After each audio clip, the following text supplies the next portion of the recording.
Season 7, Episode 7 of Game of Thrones, titled The Dragon and the Wolf, is the season finale and brings several major storylines to a head. The episode begins with a tense and highly anticipated meeting at the Dragon Pit in King's Landing. Daenerys Targaryen, Jon Snow, and their allies meet with Cersei Lannister to present proof of the threat posed by the White Walkers. They unveil the captured White to convince her to join their cause. Cersei appears moved by the demonstration and agrees to a truce, on the condition that Jon Snow remains neutral in the war between her and Daenerys. However, Jon refuses to lie, revealing he has already pledged himself to Daenerys. This enrages Cersei, and she storms out, seemingly withdrawing her support. Tyrion later confronts her privately, trying to reason with her. In their tense conversation, Tyrion deduces that Cersei is pregnant, and although she doesn't explicitly promise anything, she later returns to the group, claiming she will send her armies north to aid in the fight against the dead.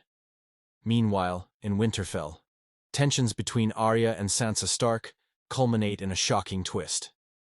For several episodes, it seemed that the sisters were on the verge of turning on each other, manipulated by Littlefinger, Peter Baelish.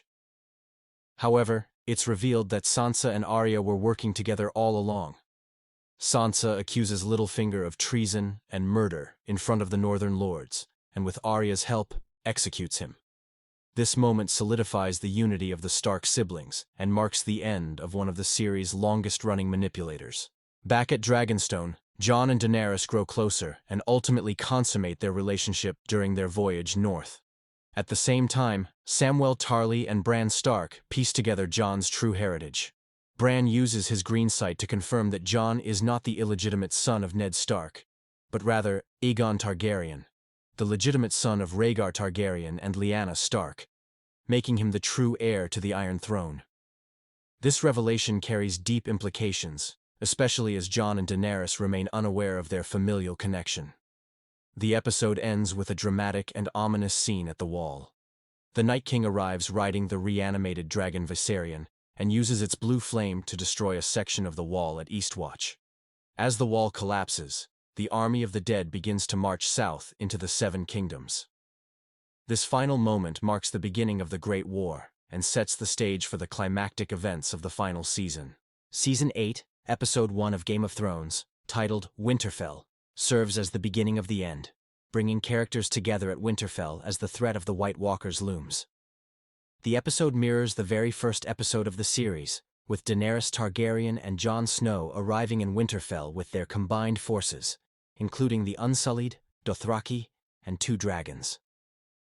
The Northerners are wary of Daenerys and uncomfortable with Jon bending the knee to her. Arya watches the procession silently, her reunion with Jon a heartfelt highlight of the episode. Inside Winterfell, tensions rise quickly. Sansa is skeptical of Daenerys and questions her motivations, particularly regarding her influence over Jon.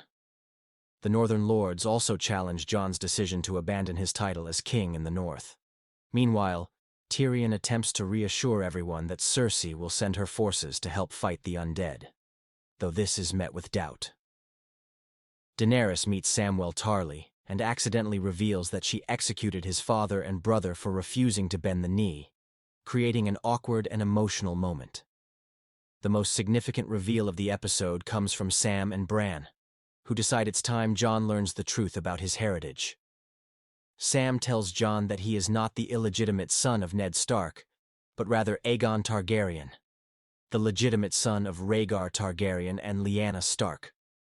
This revelation makes Jon the rightful heir to the Iron Throne. Jon is clearly shaken, not just by the truth of his lineage, but by what it means for his relationship with Daenerys, whom he now knows is his aunt. Elsewhere, we see a glimpse of Tormund and Beric Dondarrion, who survive the Wall's collapse and arrive at Last Hearth. They find a chilling message left by the Night King, young Lord Ned Umber, pinned to the wall in a spiral of severed limbs, a callback to White Walker symbols from earlier seasons. The scene ends in horror as the boy reanimates, confirming that the Night King and his army are on the move and very close to Winterfell. The episode ends with a quiet but powerful moment. Jaime Lannister arrives at Winterfell, and upon entering the courtyard, he locks eyes with Bran Stark, now the three-eyed raven. It's the first time they've seen each other since Jaime pushed Bran out of a tower window in Season 1. That silent stare sets up long-awaited confrontations and resolutions as the final season begins to bring every thread of the story to its conclusion.